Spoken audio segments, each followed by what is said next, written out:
Boa noite, amigos. Boa noite, amigas. Sejam todos muito bem-vindos ao nosso momento de estudo e oração. Estamos aqui mais uma vez reunidos para podermos estudar, para podermos orar, para podermos unir as nossas energias neste processo de fortalecimento, de equilíbrio, neste processo em que nós buscamos estar em paz, em que buscamos o amor que habita em nós, para que nós possamos doar este amor àqueles que mais estão necessitados. Nesta noite de hoje, nós vamos procurar manter as nossas emoções alinhadas no estudo, para que nós possamos estarmos de prontidão para recebermos do alto todas as maravilhosas vibrações de luz, de paz, de prosperidade, de equilíbrio, de fé, de tranquilidade e de muito amor. Então, que nós possamos nos conectarmos às energias enviadas pela espiritualidade maior, sob o comando de Jesus, e lembrarmos daquele maravilhoso olhar de Jesus, aquele olhar manso, aquele olhar de compreensão, de força, que nos envolve e nos ilumina, e que cada célula do nosso corpo possa sentir esta vibração, este tratamento, que cada célula do nosso corpo físico e espiritual possa sentir essa imensa energia que estamos recebendo neste momento. Então, é com muita alegria que eu agradeço a presença de todos vocês para ajudar a formar essa corrente de energia, de orações, para que a gente possa ajudar a todos que estão necessitados e repor as nossas energias, porque todos nós estamos precisados disso, né? E vamos, então, eu agradeço também a quem não colocou sua mensagem no chat, mas que está diariamente nos apoiando neste trabalho, que é um trabalho de amor ao próximo, né, de cuidado. Né? Vamos dar, então, uma olhada aqui no chat ao vivo. Vamos lá. Dona Maria Laura, boa noite. Dona Vera, Vera Manzolino, Osamira, Andréia, Flora, seu Antônio, boa noite, sejam todos muito bem-vindos. André, Tita, Lúcia, Dona Solange, Bete, Gessilda, querida, todos sejam muito bem-vindos. Cíntia, Mariângela, Tarcísio, Dona Vanusa, Estela, boa noite. Muito obrigada pelas mensagens carinhosas no chat. Maurício, boa noite, seja bem-vindo. Então, que alegria, né, estar aqui com vocês. Hoje nós faremos um estudo diferente. O estudo da noite de hoje, nós vamos estudar um capítulo deste livro. Este livro se chama No Mundo Maior, autoria espiritual de André Luiz e psicografia do nosso querido Chico Xavier. O estudo de hoje, eu trouxe alguns trechos, porque o capítulo é muito longo, então eu trouxe, muito longo assim, para o nosso estudo aqui, né? Então eu trouxe alguns trechos que me chamaram a atenção e que eu achei de suma importância dividir isso com vocês, certo? E eu gostaria que todos buscassem abrir a sua mente, o seu coração, para o desenvolver desta ideia que André Luiz nos traz. E este estudo, né, ele foi de suma importância para que a gente possa, assim, para que eu pudesse tomar consciência de algumas coisas, sabe? Então, eu acho que vai ser importante para vocês também essa tomada de consciência, né?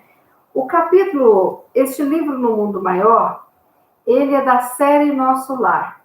Então, ele descreve um momento que André Luiz, o mentor que tantas mensagens e livros escreveu através de Chico Xavier, que ele pudesse realizar o aprendizado depois de desencarnado, junto aos mentores, a outros médicos, junto às pessoas trabalhadoras do plano espiritual.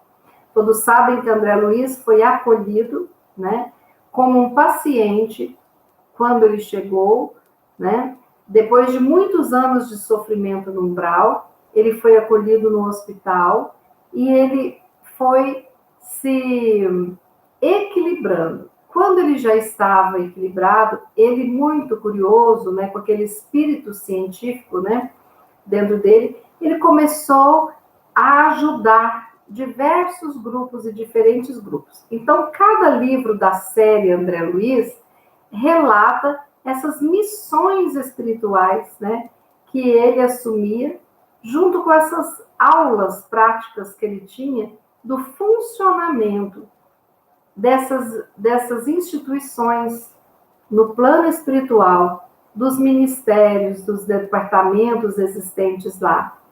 Então, é muito interessante.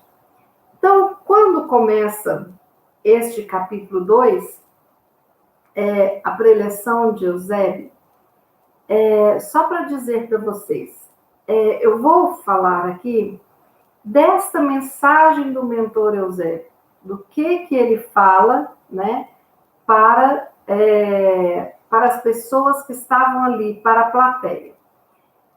Para a surpresa do André Luiz, quando eles chegaram ao local que haveria essa palestra, ele percebeu que havia ali naquele local muitos espíritos encarnados ainda em desdobramento durante o sono físico e outros espíritos desencarnados. Então, ele até achou espantoso ter encarnados com desencarnados juntos no plano espiritual, né? Para ouvir essas palestras maravilhosas que iriam acontecer neste local. Então, só para vocês terem uma noção, que foi uma palestra que foi descrita pelo André Luiz, né? Ele transcreveu nessa palestra. Então, eu vou fazer da seguinte forma. Eu vou lendo e nós vamos comentando, tá certo? Não é o tipo de texto da gente ler do início ao final e depois fazer comentário, porque a forma como André Luiz traz e constrói este texto é de suma importância para nós compreendermos isso. Me desculpem se eu estou me alongando nas explicações, mas é para ficar bem claro. Lembrando que esse nosso vídeo fica gravado no nosso canal. Então, alguém que desejar assistir novamente, pode assistir, não tem problema nenhum. A partir de amanhã ele já está no nosso canal, tá certo? Bom, então, iniciando o conteúdo. Eu fiz um resumo do resumo para ler aqui com vocês, né?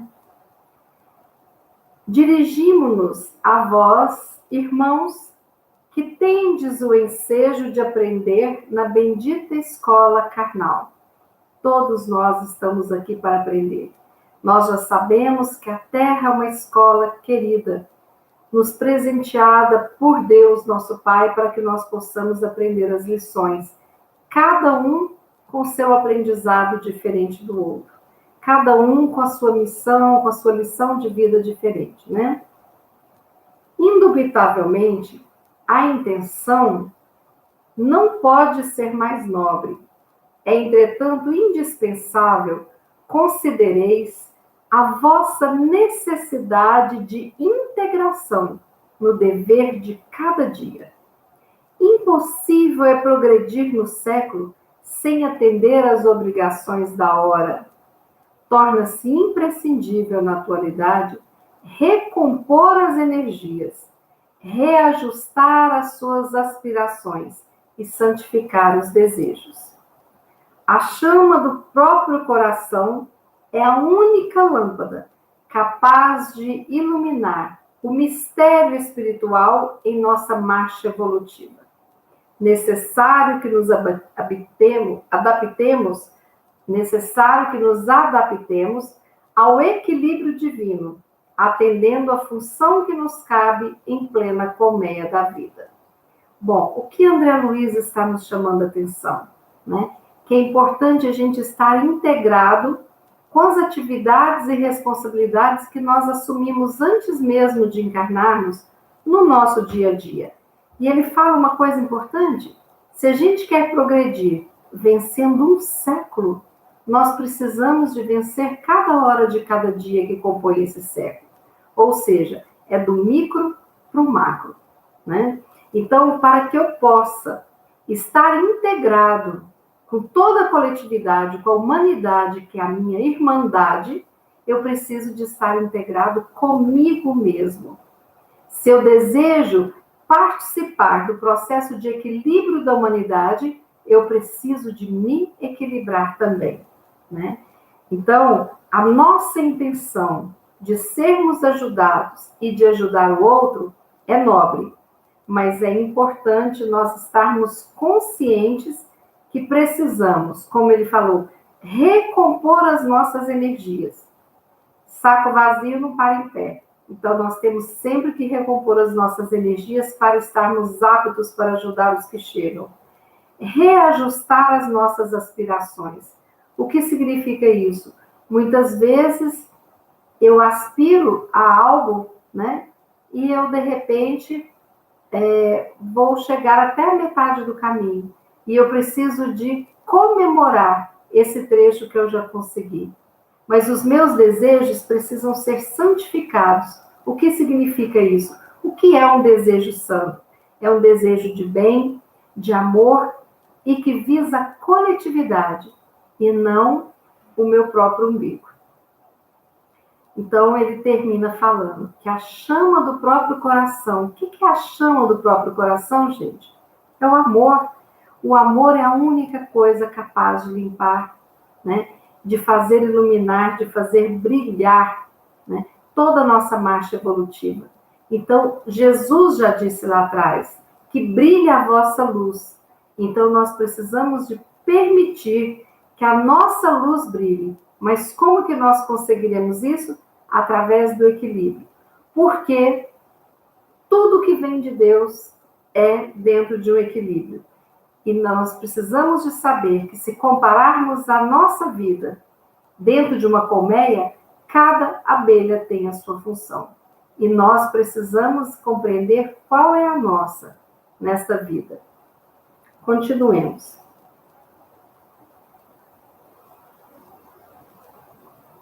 Existe a nova ameaça ao domicílio terrestre. Ou seja, não é ameaça aqui ou ali, é na Terra. O profundo desequilíbrio, a desarmonia generalizada, as moléstias da alma que se ingerem sutis, solapando a nossa estabilidade. O que significa isso? Que essa ameaça, que foi dita na década de 40, né, já havia sido avisada e hoje nós estamos vivenciando ela com força total. Nós estamos vivenciando este desequilíbrio profundo, uma desarmonia interna, uma desarmonia familiar, uma desarmonia social, né, que nós estamos percebendo, sentindo. E isso mexe com a gente, porque isso nos deixa cansados, isso suga a nossa energia. E não há ninguém que você não encontre que não esteja neste processo descrito por André Luiz. Então, ele fala que esse desequilíbrio solapa a nossa estabilidade. E nós começamos a ficar instáveis emocionalmente. E quando menos esperamos, estamos com crises de ansiedade. Nunca imaginávamos e chegamos a uma crise de pânico. De repente, a gente percebe que os nossos sintomas de irritabilidade são sintomas de uma depressão que chegou, né? E quando nós menos esperamos, nós estamos em total desequilíbrio emocional e mental. Então, vamos ver o que André Luiz fala. Por enquanto, é a conscientização do que está acontecendo, certo? Os filhos da terra, somos nós, abeiram-se de um novo abismo, a alienação mental, que não nos desintegra só os patrimônios celulares da vida física, senão também nos atinge o tecido sutil da alma invadindo o cerne do nosso corpo perispiritual.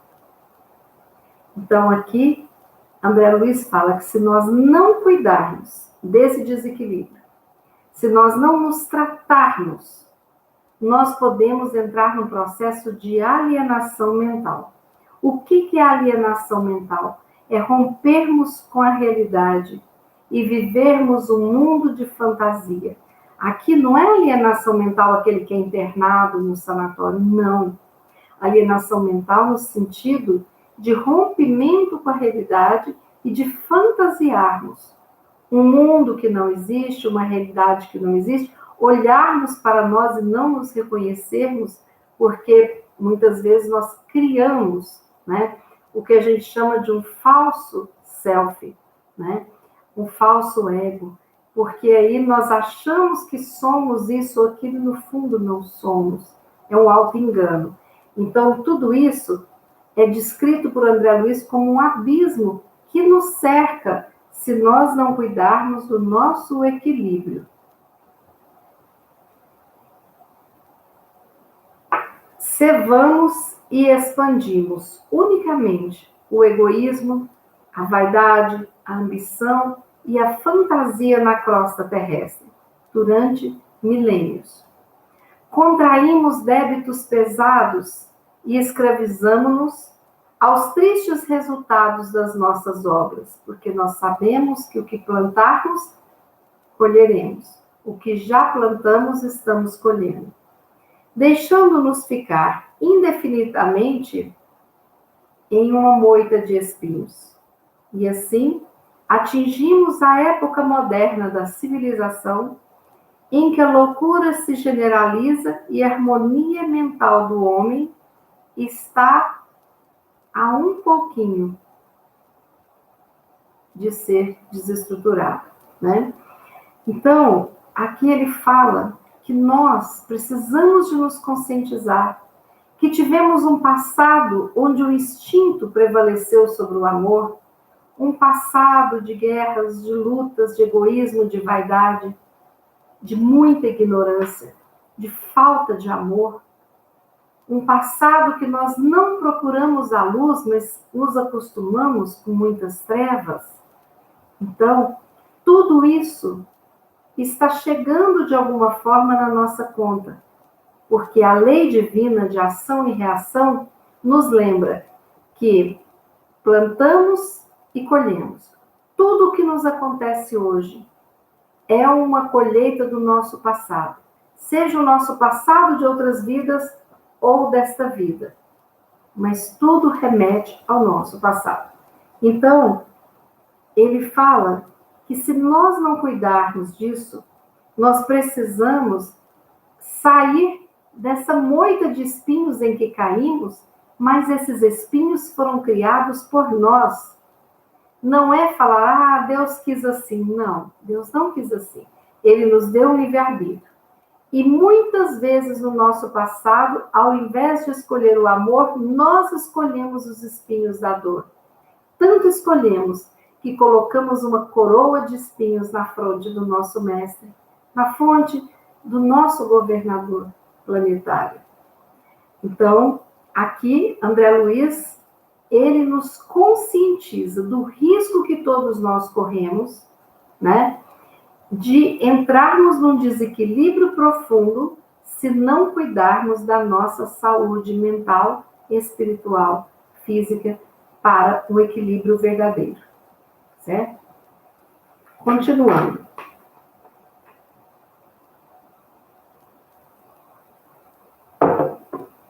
Não basta crer na imortalidade da alma, na vida eterna, né? Inadiável é a iluminação de nós mesmos, a fim de que sejamos caridade sublime. Então, a teoria da crença, né, de que Deus existe, de que a vida é eterna, não nos basta. Nós precisamos de nos iluminarmos a partir de agora, em que temos essa consciência, para que o nosso futuro seja venturoso. Quando nós escolhemos o nosso processo de autoiluminação, nós estamos plantando felicidade. Antes de mais nada, antes de qualquer coisa, importa elevar o coração, romper as muralhas que nos encerram nas sombras, esquecer as ilusões da posse, dilacerar os véus espessos da vaidade e abster-se do letal licor do personalismo aviltante, para que os clarões do monte reflujam no fundo dos vales, a fim de que o sol eterno de Deus dissipe as transitórias trevas humanas. Olha que fala maravilhosa de André Luiz. Porque as nossas trevas são transitórias. E nós estamos nela e estivemos porque simplesmente ficamos iludidos com a posse e nos esquecemos que daqui nada levaremos de material. Construímos muralhas para ficarmos no conforto da sombra, sem ter que fazer nada diferente, né? E ficamos com vários véus de vaidade, né? Querendo mostrar aquilo que nós ainda não somos. E ele fala do veneno, do personalismo exagerado. O que é o personalismo exagerado? Né? É uma disfunção, né? Porque, na realidade, quando eu desejo ter o meu carimbo em tudo, no fundo é o quê? Uma tremenda insegurança vestida de um egoísmo sem fim. Então, ele fala que por que é importante a nossa iluminação? Exatamente por conta disso. Porque quando fizermos tudo isso, nós deixaremos que o sol que nasce atrás do monte possa iluminar a todos os nós e acabar com as nossas trevas humanas. Nossa meta, meus amigos, não se compadece ao exclusivismo do ego. A porta divina não se abre aos espíritos que não se divinizaram pelo trabalho incessante de cooperação com o Pai Altíssimo. O solo do planeta, que nós estamos presos provisoriamente, representa um abençoado círculo de colaboração que o Senhor nos envia. Olha que coisa bonita. Então, é uma incessante cooperação que Deus pede de nós. Cooperarmos para que construamos um mundo melhor. O espiritualismo, nos tempos modernos, não pode restringir Deus entre as paredes de um templo de pedra. A nossa missão essencial é a de converter toda a terra no templo augusto de Deus. Porque não é quem tem acesso ao templo que se encontra com Deus, né? Porque Deus está em toda parte, em toda a terra. E aí nós precisamos de nos lembrar disso. Porque quando convivemos com as diferenças e com os diferentes, nós estamos ali entrando em contato com o Pai.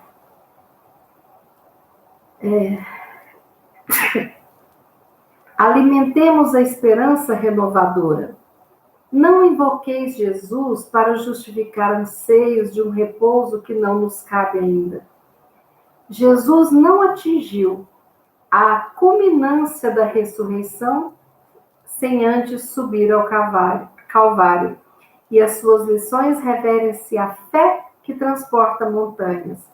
Então, a nossa esperança renovadora de nos renovarmos, de sermos felizes e de vivermos no mundo feliz, ela não fica na acomodação, na clausura do eu. Ela precisa de transportar essas montanhas. E como é que eu transporto montanhas? Escalando, caminhando, seguindo, contornando, mas eu preciso de ter uma ação de transportar montanhas, né? E aí, é isso que ele fala. Jesus não vai te apoiar no repouso eterno. Eu quero paz. E paz não significa não fazer nada. É você estar ciente daquilo que você precisa fazer naquele momento. E aí ele fala, não reclamemos, não peçamos o ingresso em mundos felizes antes de melhorar o nosso próprio mundo. Essa é a nossa tarefa, importantíssima. Nós só teremos acesso a mundos felizes se melhorarmos o nosso mundo. Assim como só teremos acesso a uma universidade se fecharmos o nosso segundo grau, né? A mente humana, perplexa, é compelida a transições angustiosas. Neste tempo todo, né, nosso, de encarnação em encarnação, então a nossa mente passa por transições de angústia, porque é necessário mudar, porque se eu ficar presa em mim, eu vou ficar presa a uma infelicidade do passado. A subversão de valores, a experiência social, o processo do sofrimento coletivo perturbam os tímidos e perturbam os invigilantes, que representam uma esmagadora maioria de nossa parte. Todos nós somos, em maior ou menor grau, tímidos e invigilantes.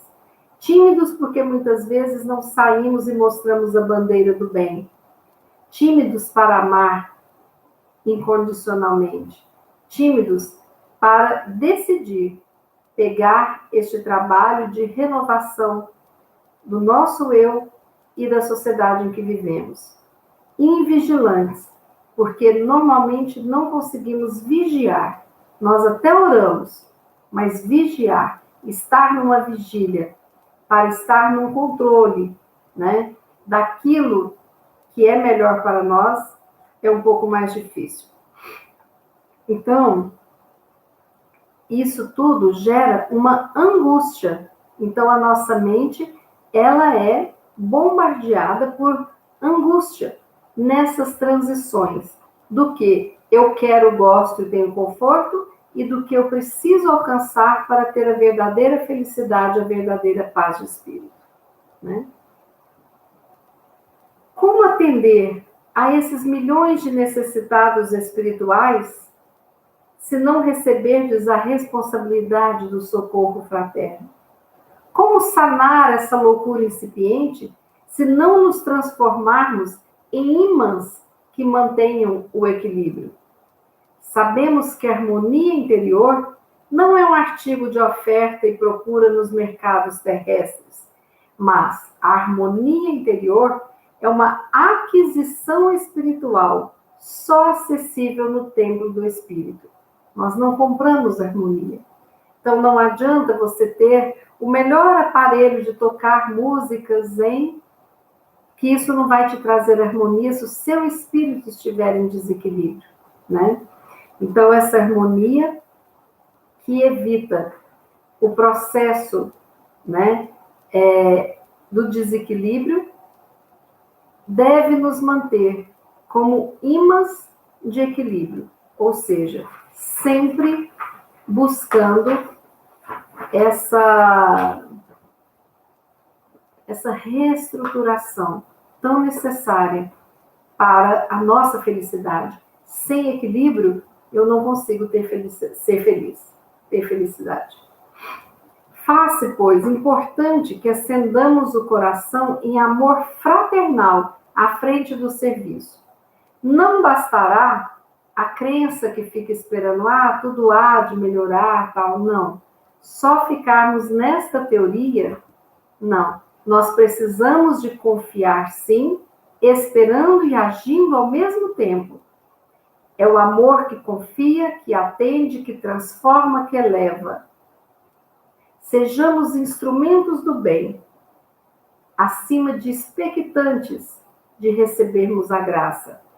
A nossa tarefa de autoiluminação, a nossa tarefa de transformação interna, de transformar este mundo, a nossa tarefa de construção da nossa felicidade, ela demanda coragem e uma suprema devoção a Deus.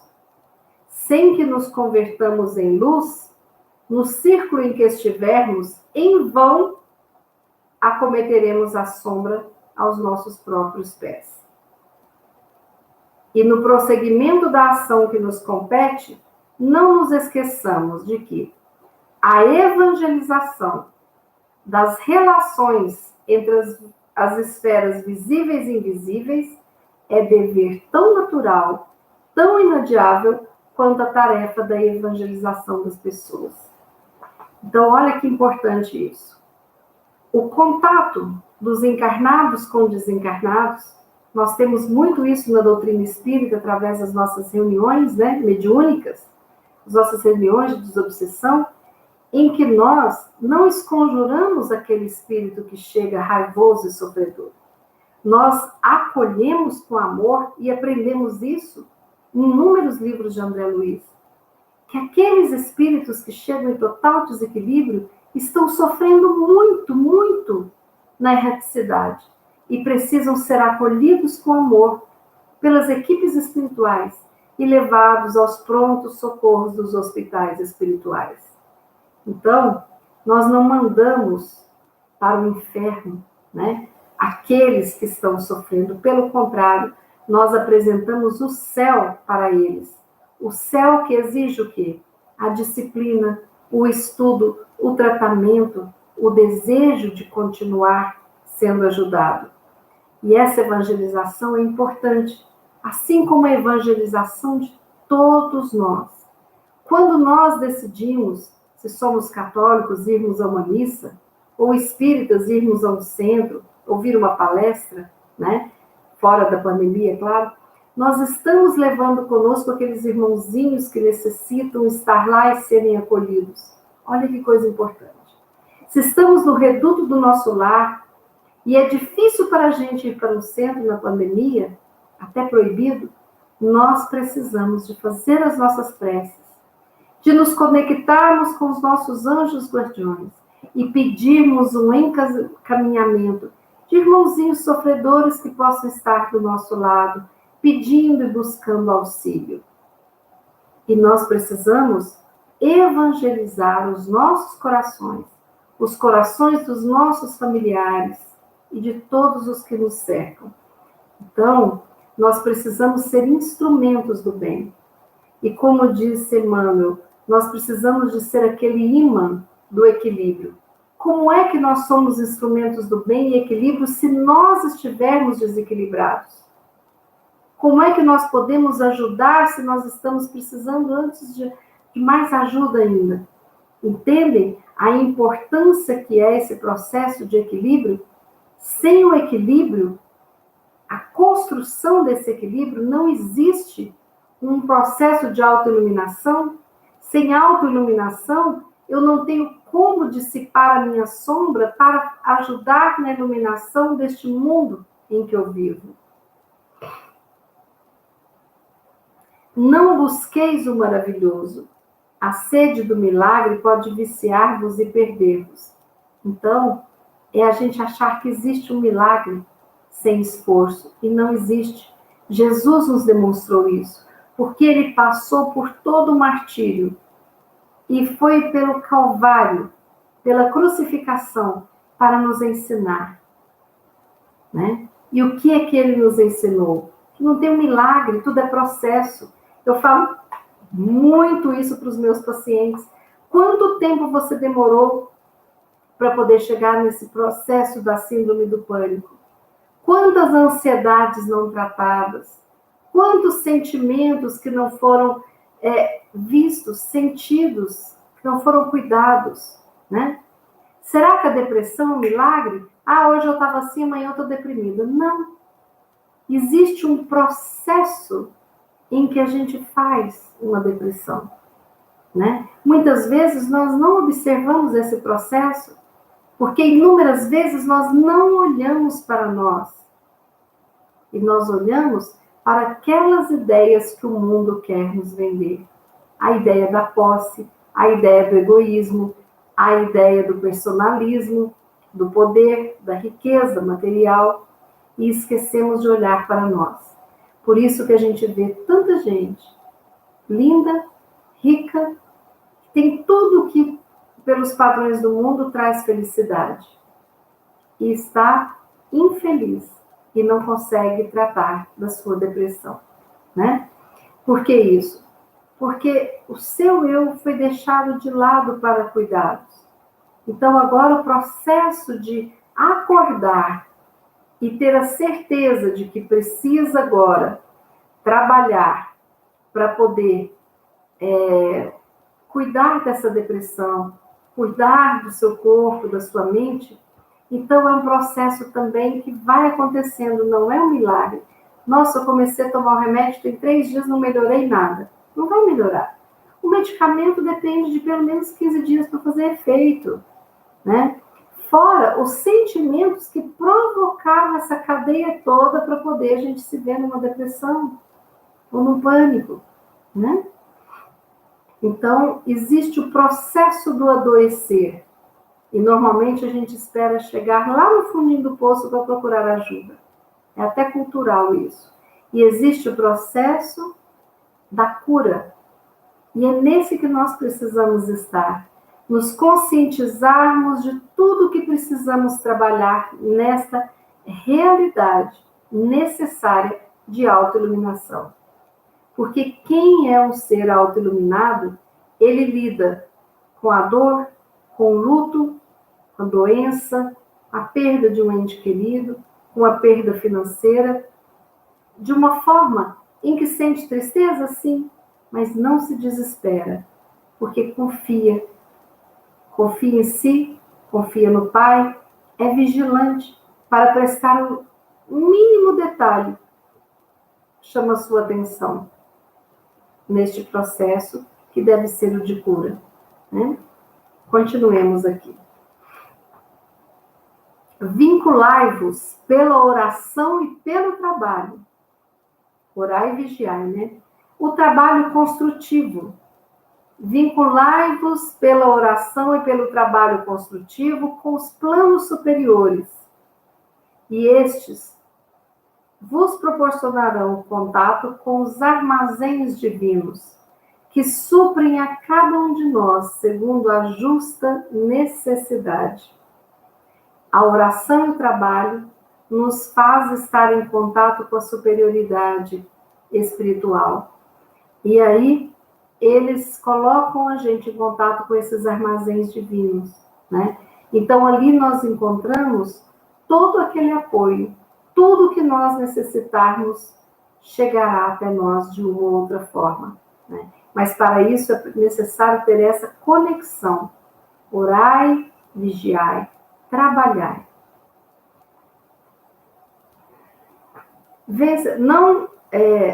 Não tenteis a fuga deliberada dos obstáculos.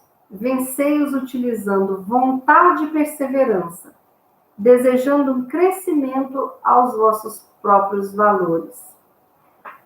Cuidai em não transitar sem a devida prudência nos caminhos da carne, em que muita vez imitais a mariposa estovada.